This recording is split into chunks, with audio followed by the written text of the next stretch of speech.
Hi, my name is Dave Rochford, and I'm a real estate attorney of the law office of David R. Rochford Jr.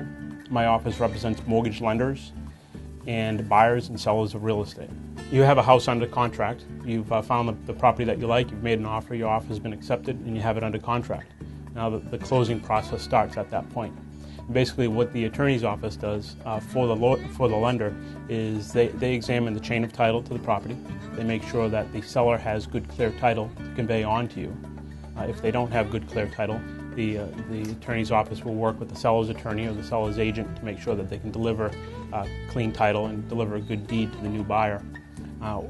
In the closing process also consists of having our office, or the closing attorney's office, make sure the property is insured by the new homeowner and it meets the requirements that the lender has requested of the borrower to make sure that they stay qualified and have their commitment for the loan in the closing process. We call for tax information to the local town or state, make sure state, local town taxes are paid or adjusted, utility charges are adjusted and accounted for, and any other charges between the buyers and sellers on the property are accounted for. We also take the real estate broker commissions and any other fees that the parties are responsible for paying, make sure they're all accounted for on the settlement statement. Then the final process is basically making sure that the buyer and the lender provide the funds to our office to make sure that everything is paid at closing. The closing process actually comes to an end essentially at the closing table, where documents are signed by the borrower. The seller signs a few documents, they sign the deed and a couple other disclosures. The buyer signs a lot more documents, a big stack of documents, the note, the mortgage, the settlement statement and such.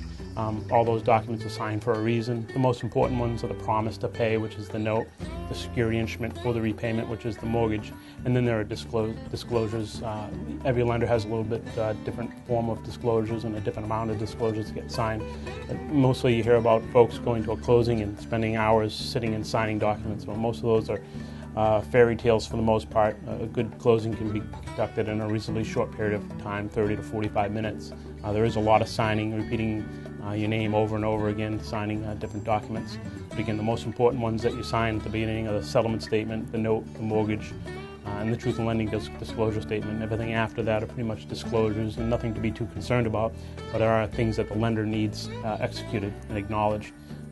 Basically, those are things to protect the lender's interest in the transaction and make sure that the buyer or the borrower has received the disclosures that they're supposed to receive.